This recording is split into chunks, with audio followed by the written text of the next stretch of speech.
আসসালামু আলাইকুম রহমতুল্লাহ বরকাত। Good evening. আমি ইতিহাস মন্ডল বলছি। এর আগের ভিডিওতে বলেছিলাম যে শুধু ঋণ খেলাপি যেটা হয়েছে 7 লাখ কোটি টাকা, 1 লাখ বাদ দিলে 6 লাখ কোটি টাকা। এখন নতুন করে বলছি যে 6 লাখ কোটি টাকার যে ইন্টারেস্ট 15% হলে 6 15 90 বা 1 লাখ প্লাস মাইনাস 90 ধরি, এটা যদি আমাদের জাতীয় জীবনে খরচ করা হতো তাহলে কি দাঁড়াইতো? সেটা আওয়ামী লীগ ভাইদের জন্য কথাটা। দেখুন, টাকাটা ব্যাংকে আছে অ্যাজ ইট ইজ, কিন্তু তার যে ইন্টারেস্টটা, সে টাকাটা কিন্তু আমাদের খাটতেছে। আর তারা ভুয়াভাবে ভীষণভাবে চিটারি বাটপারি করে যে টাকাগুলো নিয়ে নিছে, সেটা কিন্তু জনজীবনে খাটায় নেই। এই টাকা খাটাইলে রিজার্ভ যেমন বেড়ে যেত, এক্সপোর্ট ইম্পোর্ট বেড়ে যেত, এবং বেকারত্ব সমস্ত কিছু কমে যেত। এই যেগুলো বুঝতে হবে। আপনারা কেন বুঝতেছেন না?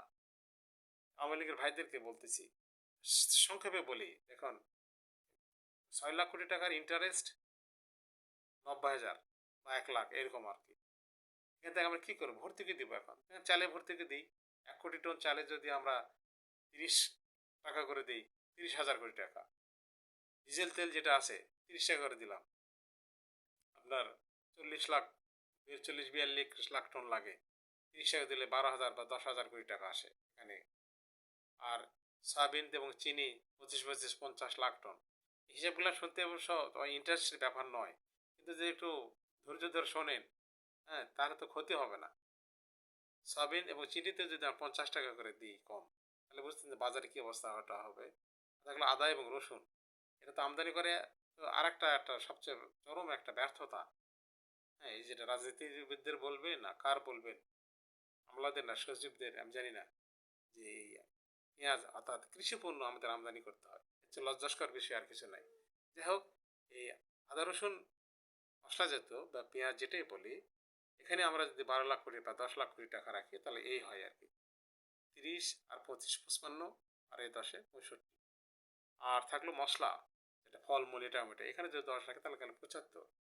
আর এই যে দেশটাকে যারা সর্বনাশের মূল জায়গায় নিয়ে গেল, যে আমাদের কত টাকা লাগে এদের, খেয়াল করে দেখুন। ওই 6 লাখ কোটি টাকার ইন্টারেস্ট থেকে আমাদের সবার একটা সুখ শান্তিময় জীবনযাপন হবে দ্রব্যমূল্যের দিক দিয়ে।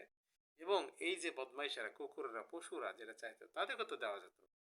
তারা যে রিটায়ারমেন্টের সময় তাদের শুধু স্রেফ হিসাবে অনেস্ট পার্সন দেখে আমার 1 কোটি টাকা দেওয়া যেত।